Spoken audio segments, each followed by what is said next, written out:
اعوذ باللہ من الشیطان الرجیم بسم اللہ الرحمن الرحیم۔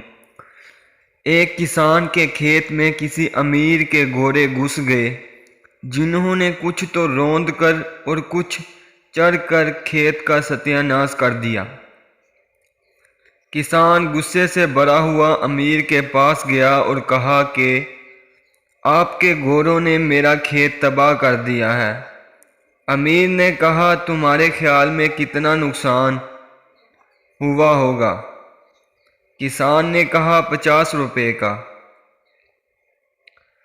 امیر نے اسی وقت کسان کو 50 روپے دے کر کہا اگر نقصان کچھ زیادہ ہوا ہو تو پھر سوچ لینا، میں زیادہ دینے کو بھی تیار ہوں۔ کسان 50 روپے لے کر گھر آ گیا، لیکن کھیت پک کر پہلے سے بھی زیادہ قیمت پر بک گیا، جس پر ایماندار کسان نے امیر کے پاس 50 روپے لے کر جا کر کہا جناب عالی، فصل کٹ گئی اور نقصان کی جگہ کچھ نفع بھی ہو گیا ہے، بس آپ اپنے روپے واپس لے لیں۔